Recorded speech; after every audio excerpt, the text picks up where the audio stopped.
웬 젊은 전도사가 수요일 앞에 섰습니다. 저를 아시는 분도 있겠지만 혹시 모르실까봐 말씀드리면 저는 고등부를 담당하고 있는 김영진 전도사입니다. 앞으로 한국교회에 큰 일을 하고 싶은 그런 전도사입니다. 아멘 해주시면 정말 그렇게 될 것 같습니다. 오늘 물도 없어요. 예, 전도사가 올라와서 물이 없는 게 아니고요. 오늘 담당하시는 분이 제주도에 가셨습니다. 그리고 원래 설교하셨던 담임 목사님도 제주도에 가셨고요. 반주자는 제주도에 안 가는데 오늘 못 왔어요. 그리고 오늘 약간 쌀쌀하시죠? 여러 가지가 미흡하고 그렇습니다. 사실 제가 오늘 설교를 하기 때문에 담임 목사님도 오시고 부목사님도 오시고 권사님 다 도착하셔서 많은 분들 앞에서 설교했으면 좋겠다. 그래서 전도사 참 잘하는구나 그런 얘기를 듣고 싶었습니다.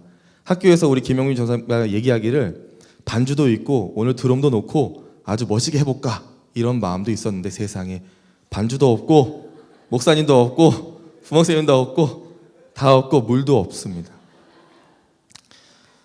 설교하러 올라오기 전에 이런 마음이 들었습니다. 하나님께서 다시 한번 겸손하게 하시는구나. 사람에게 보여지기 위한 말씀이 아니라 하나님께서 우리 성도님들께 3일밤을 사모하셔서 오신 성도님들께 전하고자 하시는 메시지만 전하라고 이렇게 나를 다시 한번 연단시키시는구나 그렇게 느꼈습니다. 비록 오늘 좀 쌀쌀하고 여러 가지가 부족하지만 하나님께서 성령의 기운과 감동으로 우리를 따뜻하게 하실 줄 믿습니다. 오늘 말씀은요 사실 제 평생의 주제 말씀입니다. 좀 무서운 말씀이에요. 24절 그냥 읽으셨죠? 다시 보시면 깜짝 놀라십니다. 이 말씀이 뭐냐면요 바울이 마지막으로 죽기 전에 한 말씀입니다. 마지막 고별 설교예요. 밀레도에서 자신이 함께 동역했던 에베소로 사람을 보내서 그곳의 교회에서 장로님들 초청해서 마지막으로 설교한 내용입니다. 근데 여기 내용에 보면요 나의 생명을 조금도 귀한 것으로 여기지 않겠다고 말씀하시거든요. 즉 이게 무엇입니까? 복음을 전하다가 죽어도 상관없습니다. 그런 내용이에요. 설교하러 올라오기 전에 우리 김현동 권사님께서 저한테 물어보시더라고요. 전사님 오늘 본문이 너무 무서워요. 근데 전사님 오늘 어떤 말씀 하실지 너무 궁금해요. 이제 그 말씀을 드리려고 합니다. 여러분 혹시 길거리에서 여러분 탁 잡고 돌을 아십니까? 라고 물어보시는 분들 만난 적 있으세요? 아니면 여러분 그 얼굴 보니까 얼굴 좀 우환이 있는 것 같아요. 이렇게 접근하는 사람들 만난 적 있으십니까? 그들은 대순진리회라고 하는 곳의 이단들입니다. 근데 그들은 우리의 미래를 아는 것처럼 얘기하죠. 당신의 얼굴을 보니까 이런 일이 있는 것 같아요. 당신 혹시 아버지가 이러지 않습니까? 가족이 이러지 않습니까? 라며 마치 점을 치듯 이야기합니다. 여러분 점쟁이들이 어떻습니까? 우리의 미래를 맞춘다고 하지 않습니까? 그러나 그들의 삶을 한번 보십시오. 점쟁이 치고 세상에서 당당하게 살아가는 사람 별로 없습니다. 아니요. 믿음의 눈으로 보면 아무도 없습니다. 대순진리의 사람들이 도를 아십니까? 진리의 도를 아십니까? 라고 나오지만 그들은 정작 진리를 모릅니다. 정말 아이러니하고 웃긴 이야기가 아닐 수 없습니다. 그런데 오늘 저도 여러분에게 조금 재미있는 질문을 하나 드리려고 합니다. 성도 여러분, 여러분은 자기 자신의 미래를 보고 계십니까? 갑자기 침묵이 흐릅니다. 보통 교회에서 질문을 하면 아멘을 하는데 이 질문에는 왠지 아멘을 하면 혼날 것 같습니다. 혼내지 않겠습니다. 저 아직 어리거든요. 다시 한번 여쭤보겠습니다. 여러분의 미래를 보고 계십니까? 믿음이 정말 좋으신 분입니다. 사람은 이성을 가지고 있기 때문에 보지 않으면 믿을 수 없습니다. 그런데 너무 놀라운 것은 3일까지 수요일까지 예배드리러 오신 여러분 안에는 제가 묻지 않아도 확인하지 않아도 이미 주님께서 계시다는 것입니다. 우리는 주님을 본 적도 그리고 직접 귀로 음성을 들은 적도 없습니다. 그런데 하나님께서 우리에게 은혜를 주셔서 그것을 믿게 하셨습니다. 감사합니다. 성령의 은혜가 도착하였습니다. 제가 목이 말라가지고 물 좀 한 잔 먹겠습니다. 아니 이렇게 은혜가 넘치시고 센스가 넘치시는 분이 계셨군요. 감사합니다. 지난주에 한 지지난주에 한 고등학교 2학년 아이가 저한테 물어봤습니다. 남자아이인데요. 그러는 겁니다. 전사님, 전 전사님 설교하신 것 무슨 말인지는 알겠습니다. 그런데 저는 믿을 수가 없어요. 예수님을 직접 본 적도 없고 전사님이 말씀하신 오병이의 기적도 본 적이 없습니다. 그리고 어떻게 보리떡 5개와 물고기 2마리로 남자만 5,000명을 먹입니까? 하나님이 같이 지금도 살아계시다면 그 은혜를 한번 보고 싶습니다. 제가 뭐라고 했겠습니까? 당연히 저는 할 수 없다고 했습니다. 그 아이에게 여러 가지 말들을 해주고 싶었지만 그 아이가 아직 경험하지 않았기 때문에 알 수 없는 것을 말해 주었습니다. 오늘 본문 말씀에 나오는 바울은 로마의 군사였습니다. 당시 유대 민족 이스라엘은 로마의 속국이었습니다. 로마의 장군은 그들을 잡아갈 수도 있고 죽일 수도 있는 힘을 가지고 있었습니다. 바울은 바로 그런 사람입니다. 예수님을 믿는 사람들을 옥에 가두기 위해서 혈안이 되어 뛰어다니던 사람입니다. 그런데 재밌는 것은 이 바울이 변했다는 것입니다. 우리가 그 사건을 알고 있습니다. 여러분, 바울이 변한 사건이 사도행전 8장에 나옵니다. 오늘 본문 말씀은 아니지만 지금 예배하러 오신 여러분께서는 잘 알고 계실 겁니다. 바울이 어떻게 주님을 만났죠? 다메섹이라고 하는 곳에서 똑같이 예수를 믿는 사람들을 죽이러 가다가 주님이 직접 그를 부르셨습니다. 그리고 그에게 음성으로 들려주셨습니다. 왜 나를 핍박하느냐 물으셨습니다. 바울은 주님을 한 번도 본 적이 없는 사도입니다. 사도라는 것은 주님을 직접 만난 사람들을 의미합니다. 그런데 바울은 한 번도 주님을 뵌 적이 없습니다.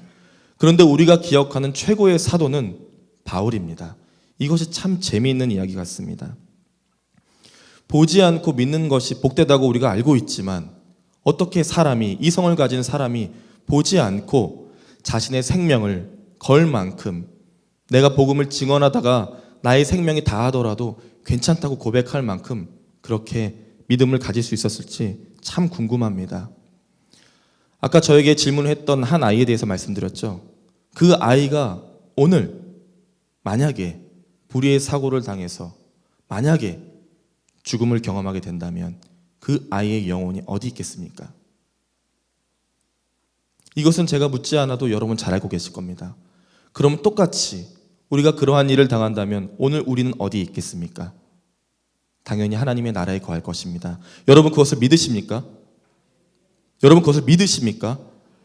우리는 오늘 죽든 내일 죽든 상관없이 우리 안에 계신 주님께서 우리를 하나님의 나라로 인도하실 것입니다. 그 아이 얼마나 불쌍합니까? 그 아이는 저의 제자입니다. 전 정말 안타까운 마음을 가지고 있습니다. 하루라도 빨리 주님을 만나게 해주고 싶은데 이것은 사람의 힘으로 될 수 있는 일이 아니기 때문에 더 안타까운 마음이 진하게 듭니다. 담임 목사님께서 자주 말씀하신 동네가 있죠. 성황교회 한 3년쯤 다니면 외우는 성지 같은 곳입니다. 제가 한번 해볼까요? 강원도 삼척군 근덕면 덕산리라고 하는 깡촌입니다. 담임 목사님 안 오셨죠? 깡촌입니다. 전 잘 알고 있습니다. 여러분 그렇게 담임 목사님께서 강원도 삼척군 근덕면 덕산리 막 하실 때 마음에 감동이 드십니까? 아, 그곳은 이런 곳이지 하는 그런 마음 드십니까? 저는 솔직히 아닐 것 같습니다. 왜 또 저러시나? 그러지 않으신가요? 그곳이 어떤 곳입니까? 여러분 가보셨습니까? 그곳에서 담임 목사님께서 3년 동안 성경 말씀을 보셨다고 해요. 그런데 어쩌라는 겁니까? 도대체 이해가 되지 않습니다. 어떤 바다의 풍경인지 산인지 잘 느껴지지 않습니다. 그런데 저는 느껴집니다. 왜 그런지 아십니까? 왜 그런지 아세요, 권사님? 아까 저한테 훌륭한 목사 되게 해달라고 기도하셔서 제가 영성이 있기 때문입니까? 아닙니다. 저의 외갓집이 강원도 삼척군 근덕면 부남리입니다. 저는 덕산 바다를 아주 자주 갔습니다. 그곳이 어떤 곳인지 잘 알고 있습니다. 저희 외갓집에서 저는 몇 년간 살았습니다. 덕산리에 있는 바다와 부남리에 있는 바다가 다르겠습니까? 거기서 거기입니다. 거기는 정말 황무지와 같은 곳이고요. 바다이지만 광야와 같은 곳입니다. 담임 목사님께서 그곳에 성경을 보셨다고 하니 참 놀라울 따름입니다. 군부대가밖에 없고요. 파도가 얼마나 거센지 잘못 밟았다가는 떠내려가기 십상인 그런 바다입니다. 그렇게 거친 바다에서 목사님께서 19부터 22살까지 성경을 보셨다고 합니다. 정말 멋지지 않습니까? 외모랑도 참 잘 어울리십니다.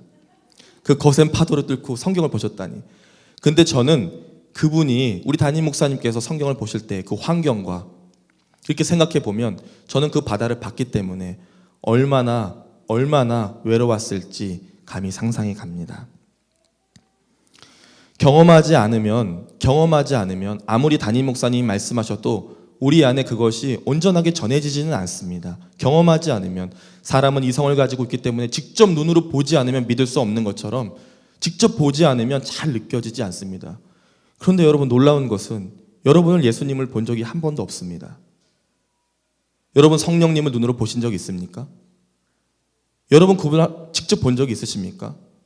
그분의 음성으로 베드로처럼, 바울처럼 그분의 음성을 통해 여러분 들으신 적이 있습니까? 그러나 우리는 믿음을 가지고 이 자리에 앉지 않았습니까? 이것이 정말 놀라운 일입니다. 이것이 사람의 일입니까? 사람이 할 수 없는 일입니다. 저의 제자가 믿을 수 없다고 한 것은 당연한 일입니다. 그건 사람이 노력한다고 되는 것이 아닙니다.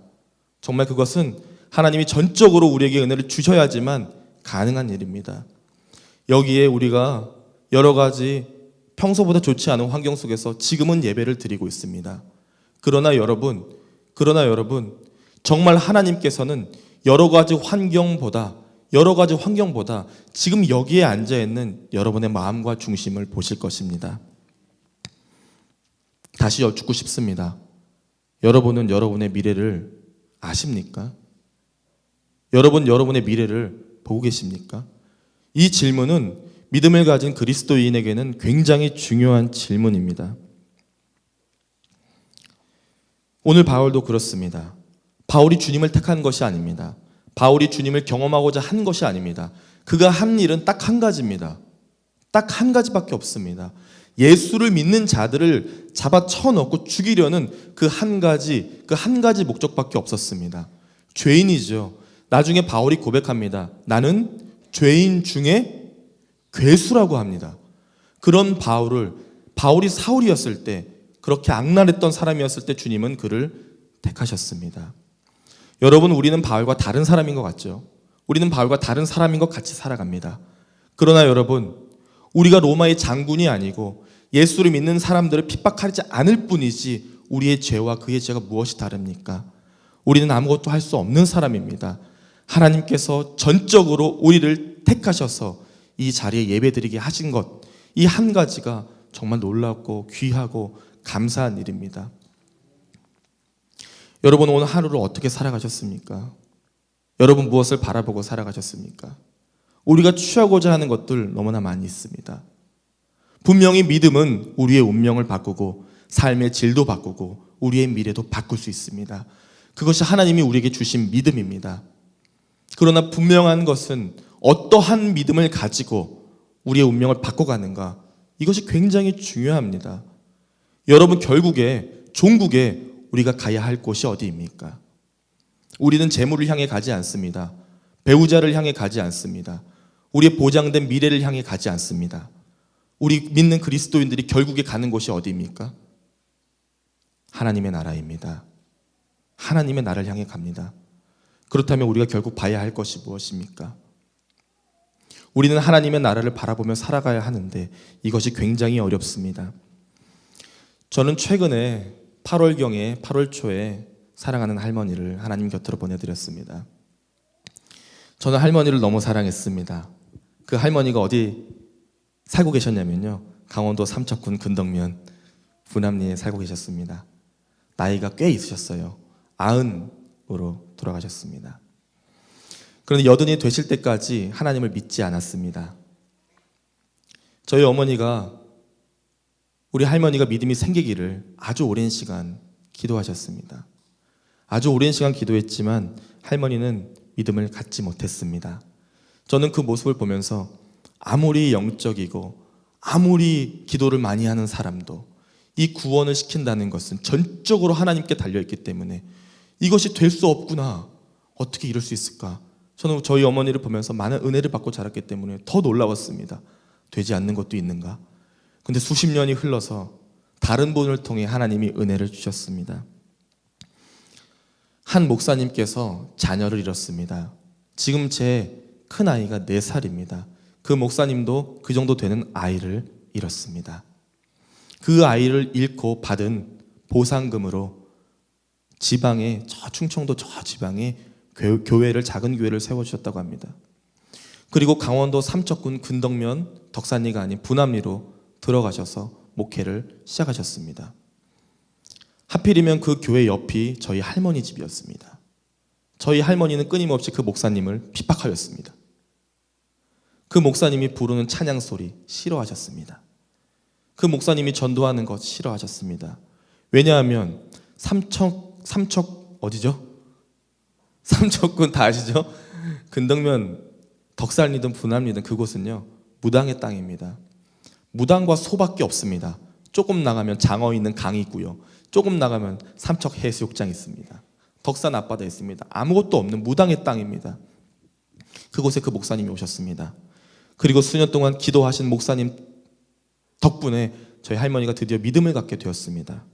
나중에는 할머니께서 새벽 종까지 치셨답니다. 놀라운 기적이 아닐 수 없습니다. 저한테 이제 문자는 안 되시니까 전화가 옵니다. 너도 새벽 기도하지? 4시에 전화가 옵니다. 할머니, 여기는 5시 반이에요. 저희 교회는 5시 반에 새벽 기도하지요. 보통 한국 교회는 빠르면 5시, 늦어도 5시 반 새벽 기도하는데 4시에 전화가 옵니다.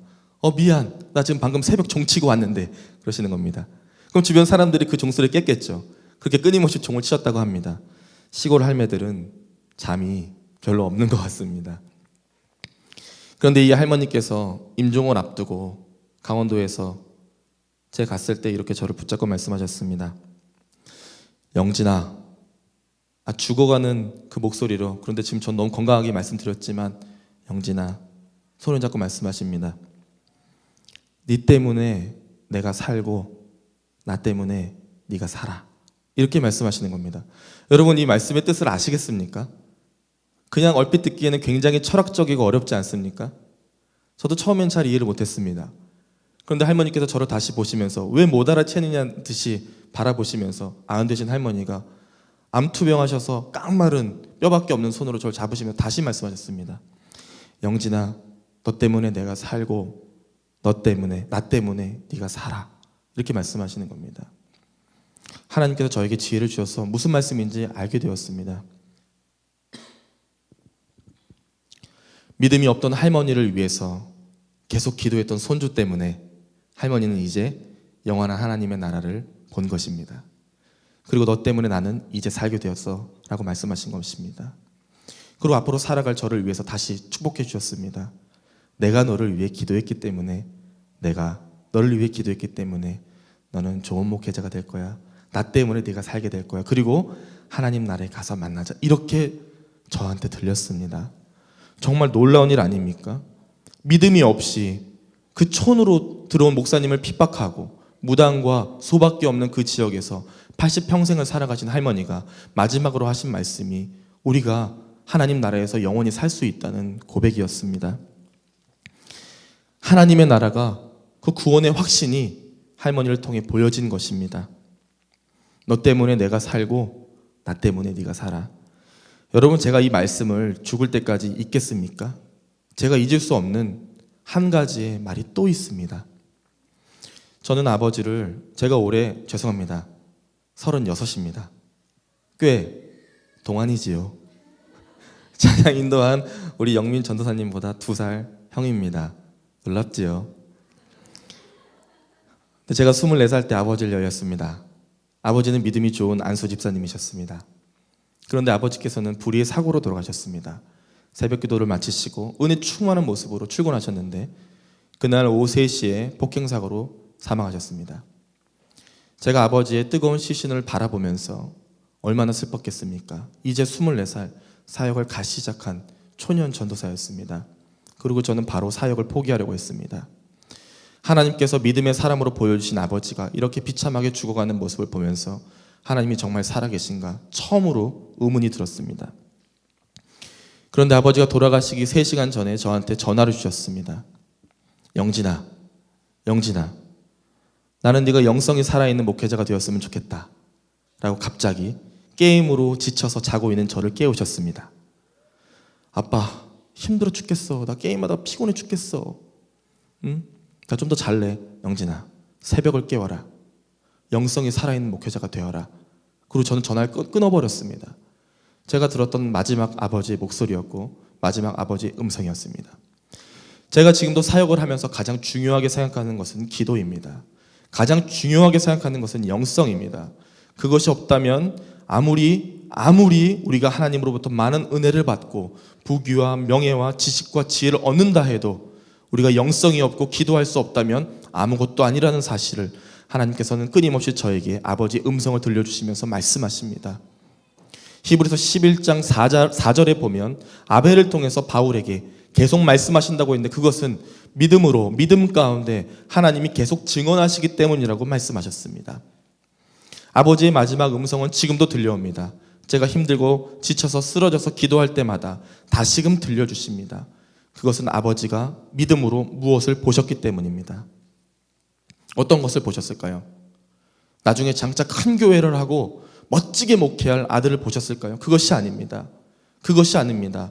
하나님께서 은혜를 주셔서 하나님의 나라를 보시고 또한 아들이 살아갈, 아들이 목회할, 결국에 만날 하나님의 나라에 대해서 말씀해 주신 것입니다. 저는 그것을 유언처럼 가지고 살아갑니다.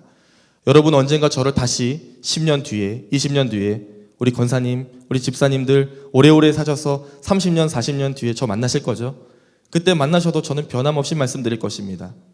저에게는 영적으로 영성이 살아서 기도하는 교회, 기도하는 목사 그렇게 되었다고 고백드릴 것입니다. 저희 할머니가 너 때문에 내가 살고 나 때문에 네가 살아 라고 하신 말씀을 제가 또 잊겠습니까? 그렇지 않습니다.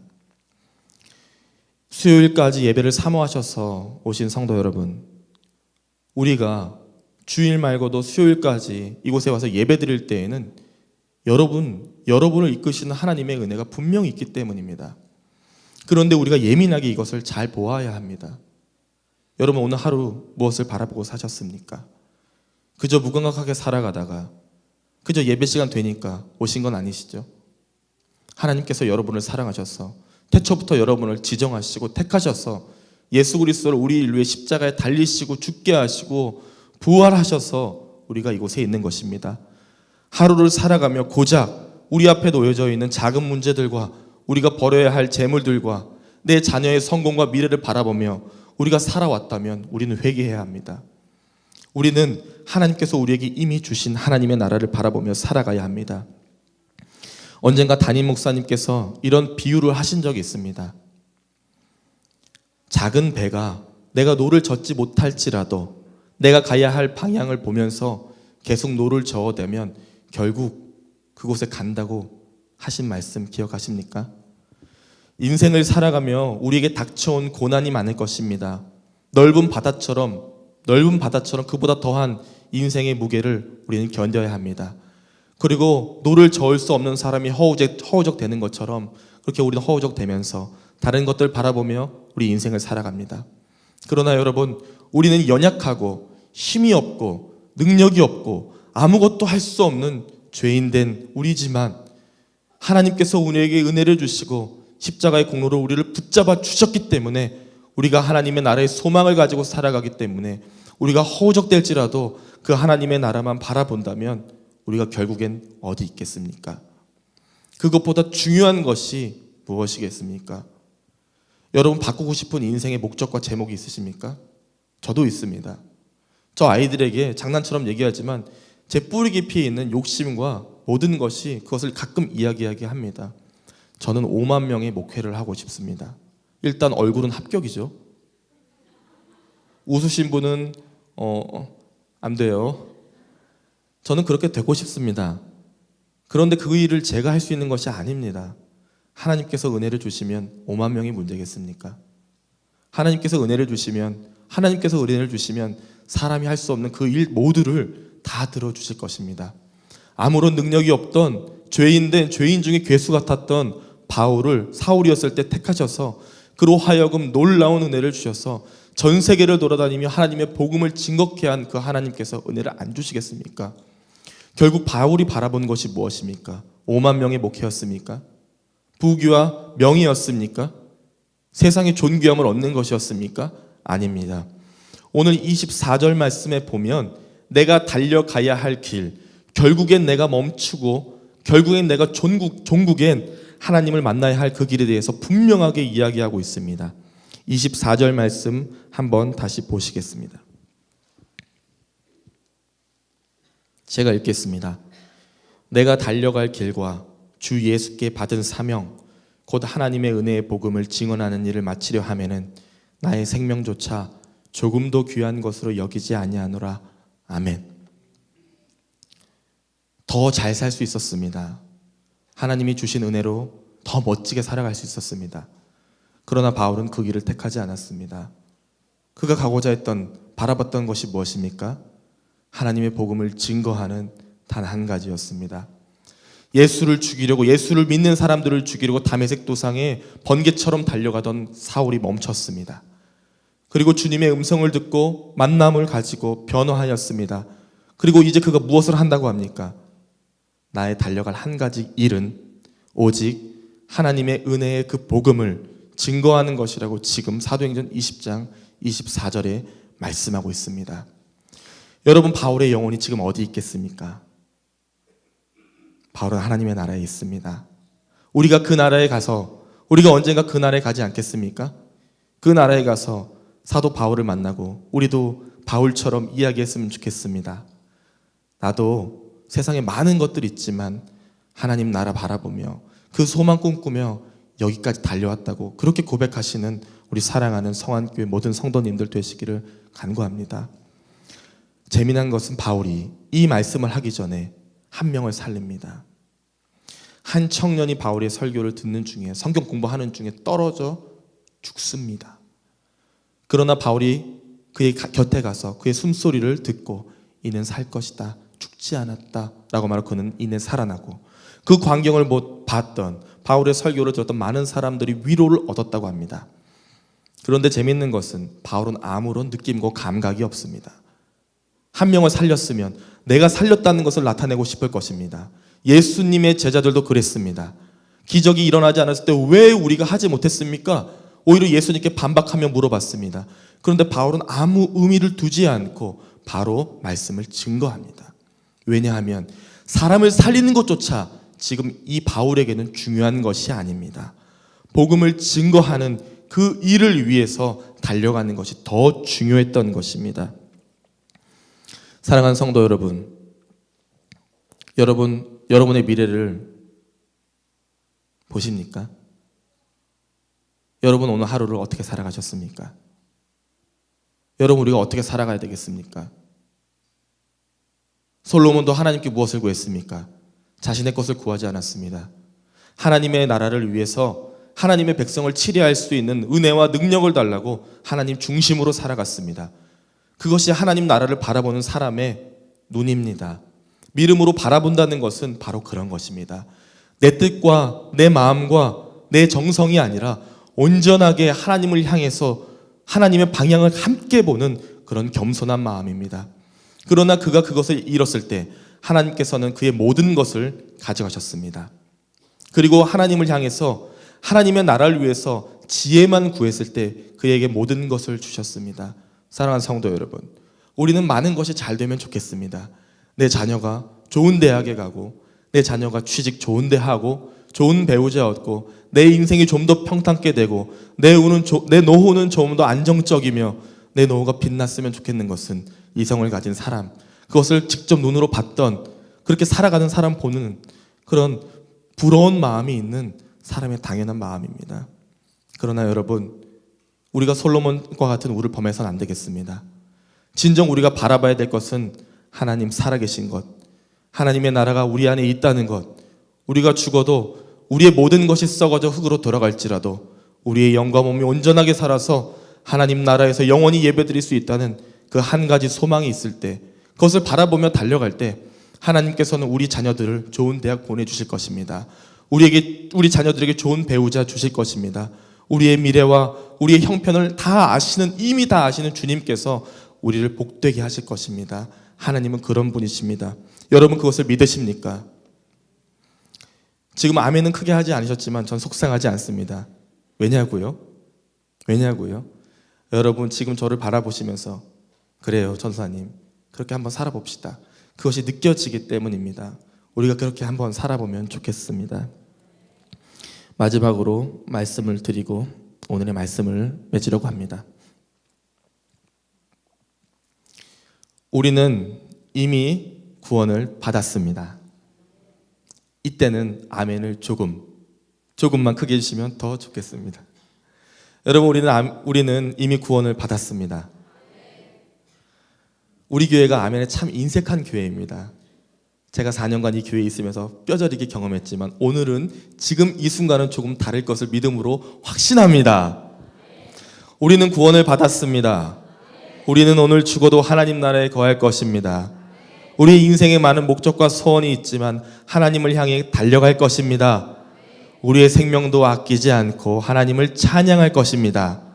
하나님께서 그러한 우리에게 모든 복을 더하여 주실 것입니다. 그분들이 다 여기 있습니다. 그 사람이 바로 나입니다. 한번 옆에 있는 성도님들 보면서 함께 축복하며 인사했으면 좋겠습니다. 하나님 나라의 소망을 둡시다.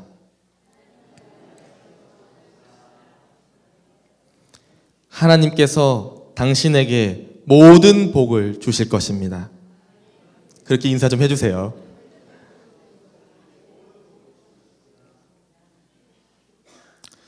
사랑하는 성도 여러분, 정말 그렇습니다. 오늘 죽어도 하나님 나라에 갈 수 있다는 것, 그것은 너무 놀라운 것입니다.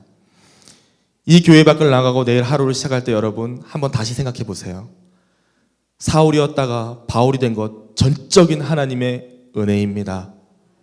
80평생을 무당의 땅에 살다가 마지막 손주에게 나 때문에 네가 살고 너 때문에 내가 살아 라고 말씀하실 수 있었던 이유는 전적인 하나님의 은혜입니다.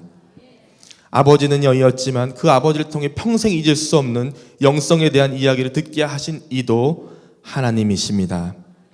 그리고 여러분 오늘 말씀을 통해서 우리의 모든 것을 추구하기보다는 하나님의 나라의 소망을 두고 하나님을 향해 달려가야 된다는 말씀을 하신 분도 하나님이십니다.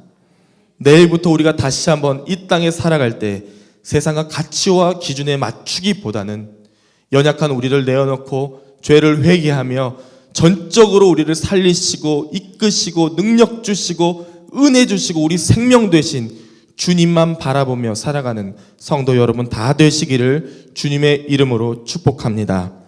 기도하겠습니다. 공평하신